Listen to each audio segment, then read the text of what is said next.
Bonjour, bienvenue dans cette capsule vidéo. On va parler équation de droite, en particulier détermination graphique d'équations. On commence par les outils dont on va avoir besoin. Je pense évidemment à l'équation d'une droite de la forme y égale ax plus b ou alors mx plus p. C'est pareil, sachant que le petit a, c'est ce qu'on appelle la pente ou le coefficient directeur de la droite, et puis le B, c'est ce qu'on appelle l'ordonnée à l'origine. Alors, pour faire simple, l'ordonnée à l'origine, c'est l'ordonnée du point d'intersection entre votre droite et l'axe des ordonnées. Là, je parle bien évidemment de droite horizontale, c'est-à-dire parallèle à l'axe des abscisses, ou alors de droite oblique. Pour les droites verticales, parallèles à l'axe des ordonnées, elles sont de la forme x égale un nombre, x égale k. C'est un peu particulier, on en reparle sur les exemples que je vous propose juste après. Donc x, c'est la variable, c'est ce qui représente les abscisses, et puis y, les ordonnées. Donc là, l'idée, c'est de découvrir qui est A et qui est B, sans explication aucune, si ce n'est par lecture graphique. Alors on commence sur une première droite, on voit que cette droite, elle est croissante, donc le petit a va être positif. Et donc, avant de trouver ce petit a, on va commencer par le petit b. Le petit b, c'est l'ordonnée à l'origine. On voit ici que la droite coupe l'axe des ordonnées en moins 3. Donc, on peut déjà être sûr que notre équation de droite est de la forme quelque chose x moins 3 déjà. Pour trouver ce quelque chose, comment procède-t-on? Eh bien, on fait toujours une unité horizontale et on regarde comment faire pour atteindre la courbe. Là, on voit qu'on monte de 2 carreaux. Pour choper la courbe, eh bien, ce 2, c'est le petit a. Alors que le petit b, c'était moins 3. Je l'ai écrit ici. On obtient donc 2x moins 3 pour cette droite. Je vous laisse mettre sur pause pour les prochaines droites et vous relancer quand vous êtes sûr de vous. Donc la deuxième droite, elle est décroissante. Le a va donc être négatif.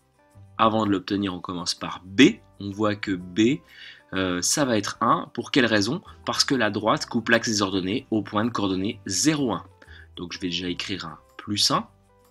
Et qu'est-ce qui va devant le x? C'est le petit a. Et le petit a, pour le trouver, on procède toujours à un décalage de une unité. Et on voit ici qu'on baisse de 1, 2, 3 carreaux.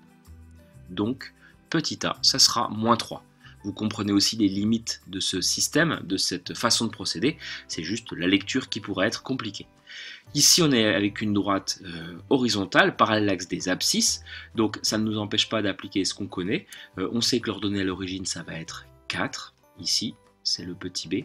Et le petit a, ben, il n'y a pas de pente, hein, c'est 0. Donc, 0x plus 4, c'est-à-dire 0 plus 4, ou encore 4. Y égale 4, c'est une horizontale. Ici, on a une fonction croissante, donc y égale, l'ordonnée à l'origine, on voit que c'est 0, plus 0, et le coefficient directeur, eh bien, quand je fais une unité, on voit que je monte de 1, c'est pas forcément évident à lire, même si on peut deviner le 0,5, plutôt que de faire une unité et de monter, on va utiliser la proportionnalité et le théorème de Thalès, hein, finalement, puisqu'on a des petits triangles avec des parallèles. Quand on fait 2 carreaux horizontales, on monte de 1.